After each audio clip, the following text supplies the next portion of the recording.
Hey guys, it's Teacher Dad. Today I'm going to be talking about why I made the switch from Apple to Samsung. And I'm only going to be talking about the issues that I knew before I made the switch. So I'm not going to be incorporating anything that I have found out since purchasing the phone into why I made the switch. So for the first point to consider was the price. So the Galaxy S9 Plus retails for $839 for the unlocked version. I was in the market for a plus size version of the phone. I do like a larger phone, and so I would have been looking in the range of the iPhone 8 Plus. Now, the iPhone 8 Plus is at an $800 price point, so it was even a little bit cheaper than the Galaxy S9 Plus. So in that case, the iPhone 8 Plus would have been a little bit cheaper. But for that $800 price point, I was not going to be getting as many features.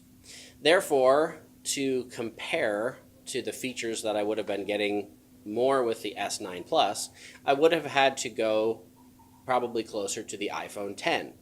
However, now I'm in a $1,000 price point as compared to an $839 price point.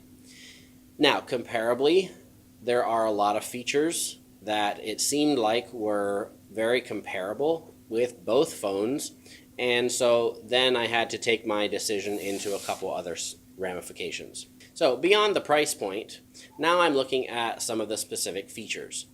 So obviously, with the S9 Plus, one of the main features that everyone has been talking about is the new 960 frame per second camera. Now, realistically, who is always going to be using that frame rate of a camera? I am a science teacher, and so I'm always doing various things, whether it's physics class or chemistry class or other classes, that I'm doing things at high rates of speed. So I was very interested in this camera. Another main consideration for me with getting the S9 Plus was that it does have a really nice camera. And one of the new features that had everyone talking was the new adjustable aperture setting. Now, I am a professional photographer, and I've done wedding photography for about 15 years, and I have some digital SLR cameras. So I was very interested in this adjustable aperture setting. So that was one thing that was very attractive to me when I was thinking about the purchase of this phone, because you have your phones with you everywhere you go. And so it's very nice to have a really good camera, because that really captures the details. It captures the life that you're living. Another feature that's along the same line as the adjustable aperture setting was I was very interested in Samsung's claims of the very low lighting capabilities of the phone. And with an f1.5 aperture setting, it was very attractive. And they also stated that the phone would take multiple exposures and combine those exposures together to attempt to reduce the amount of noise that you would have in the low lighting pictures. Another thing that I was considering with the difference between the 8 Plus and the S9 Plus is that they both do have dual cameras, but the 8 Plus did limit its zoom lens camera, or its 2x telephoto lens, to not having an image stabilizer built into the lens. Now, I was coming from an iPhone 6 Plus, so I personally had never experienced a camera that had built-in image stabilizing. So that was a function that seemed rather important to me, because if I'm going to be able to use the zoom lens, I wanted to be able to know that it had some stabilization attached to it. A couple other considerations that I was looking at did come down to the display on the device.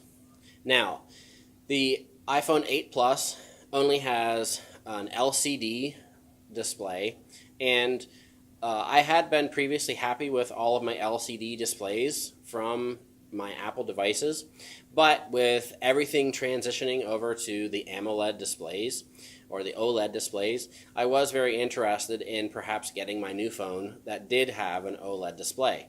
Now, to be able to do that, I was going to have to move to the $1,000 price point of the iPhone X versus the $800 price point of the iPhone 8 Plus. Now, here are a couple of things that are specific to the S9 Plus or the Galaxy phone that are not available in many other phones currently, and that is the retention of the headphone jack. Now, I have always had a headphone jack because I was going all the way back to an iPhone 6 Plus. So I would have really missed a headphone jack. I do have a Bluetooth wireless headphone, and so I would use that a lot. But I do like to have the option of having a headphone jack. There are times where your Bluetooth device runs dead. I also have some really nice external over-the-ear headphones, and without having to carry around a dongle and other things to make that happen, I was able to have this headphone jack built into the S9 Plus. So here's another feature that is specific to the Galaxy S9 Plus that is not available on a number of other smartphones, and that is an external micro SD card. This is something that Apple has not done anywhere in their history, and I don't know why. It's not that difficult to add, and it would greatly improve, I think, their sale value, the size storage of their phone.